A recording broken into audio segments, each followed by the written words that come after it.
देखिए फर्क साफ है। पहले हमारे देश में मोटे तौर पर सिर्फ जातियों के आधार पर आरक्षण की व्यवस्था थी, जातियों के आधार पर। लेकिन अब पहली बार आर्थिक स्थिति के आधार पर भी आरक्षण की व्यवस्था होगी, पहली बार। फर्क साफ है कि पहले हमारे देश में सिर्फ उन लोगों को आरक्षण मिलता था जो सामाजिक रूप से पिछड़े हुए थे और जो सदियों तक वर्ण व्यवस्था के आधार पर शोषण और अपमान का शिकार होते रहे। लेकिन अब उन लोगों को भी आरक्षण मिल पाएगा जो आते तो सामान्य वर्ग से हैं, लेकिन जिनकी आर्थिक स्थिति ऐसी नहीं है कि उन्हें बराबरी का मौका मिल पाए। आर्थिक समानता। यहां बिना रिजर्वेशन के, बिना किसी लाग लपेट, बिना किसी हिचक और रिजर्वेशन के, बिना किसी हिचक के भी सवाल पूछना चाहते हैं कि क्या अब वन नेशन वन रिजर्वेशन का भी टाइम नहीं आ गया?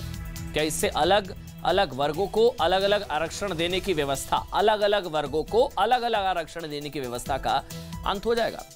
पहले हमारे देश में टैक्स को लेकर अलग अलग कानून थे, लेकिन जीएसटी आने के बाद से वन नेशन वन टैक्स की शुरुआत हुई। पहले हमारे देश में जो जहां रहता था उसे वहीं का राशन कार्ड बनवाना पड़ता था और तभी उसे सस्ता अनाज मिल पाता था। लेकिन अब one nation one ration card की शुरुआत हो चुकी है। पहले हमारे देश में अपनी पहचान साबित करने के लिए अलग अलग आईडी प्रूफ्स होते थे ना, लेकिन अब वन नेशन वन आधार कार्ड की व्यवस्था पूरे देश में लागू है। पहले हमारे देश में रिटायर हो रहे सैनिकों को वेतन आयोग की सिफारिशों के अनुसार पेंशन मिलती थी। फिर one rank one pension ORP उसकी शुरुआत हुई। यानी अब एक जैसी अवधि के लिए सेना में नौकरी करने वाले सभी सैनिकों को एक जैसी पेंशन मिलती है, समानता। इसी तरह जम्मू कश्मीर से जब अनुच्छेद 370 और 35A को खत्म किया गया तो एक देश एक विधान, मतलब देश में 2 संविधान की व्यवस्था को खत्म कर दिया गया। इसीलिए हम सवाल पूछ रहे हैं, इसी तरह क्या वन नेशन वन रिजर्वेशन के बारे में नहीं सोचा जा सकता? अलग अलग, मतलब आज जिस पिछड़े वर्ग को आरक्षण मिलता भी है उसमें उन लोगों को कितना फायदा पहुंचता है जो पिछड़े भी हैं और बहुत गरीब भी हैं। अब आपको एक कड़वा सच बताते हैं। हाल ही में एक सर्वे में पता चला कि 4 से 5 सदस्यों वाले भारतीय परिवारों की औसत आय 23,000 रुपए महीना है। 23,000, यानी कि भारत में आमतौर पर एक पूरा परिवार मिलकर भी साल भर में 2,76,000 रुपए कमा पाता है, जबकि 46% परिवारों की कुल मासिक आय तो 15,000 से भी कम है, 15,000 से भी कम। यानी कि ये लोग साल भर में मिलकर 1,80,000 रुपए बामुश्किल कमा पाते हैं। जाहिर सी बात है कि इसमें समाज की हर वर्ग और हर जाति के लोग शामिल हैं। इनमें सवर्ण भी हैं, दलित भी हैं, पिछड़े भी और मुसलमान भी। अब आप खुद सोचिए ना कि ध्यान सभी लोगों को गरीबी से बाहर निकालने पर लगाया जाना चाहिए या फिर अनंत काल तक आरक्षण देकर स्थिति के खुद ब खुद बेहतर होने का इंतजार किया जाना चाहिए। हर 10 साल बाद 10 साल के लिए बढ़ा दिया जाता है।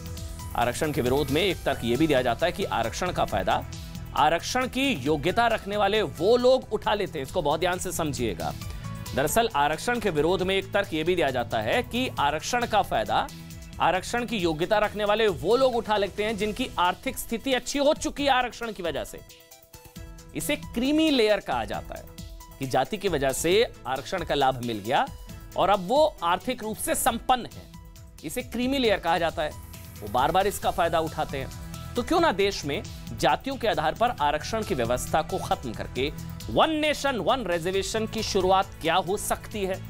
यानी कि सिर्फ उन लोगों को आरक्षण दिया जाए जो आर्थिक रूप से कमजोर हैं, इकोनॉमिकली वीकर हैं, आर्थिक रूप से कमजोर हैं, चाहे वो किसी भी जाति या धर्म से क्यों ना आते हो।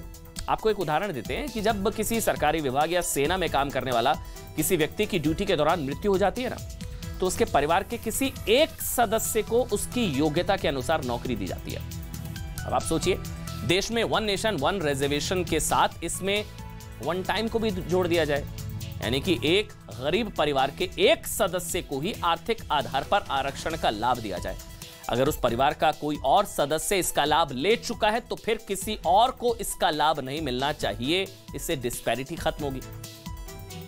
इसको लेकर एक बड़ी बहस देश में शुरू हो चुकी है।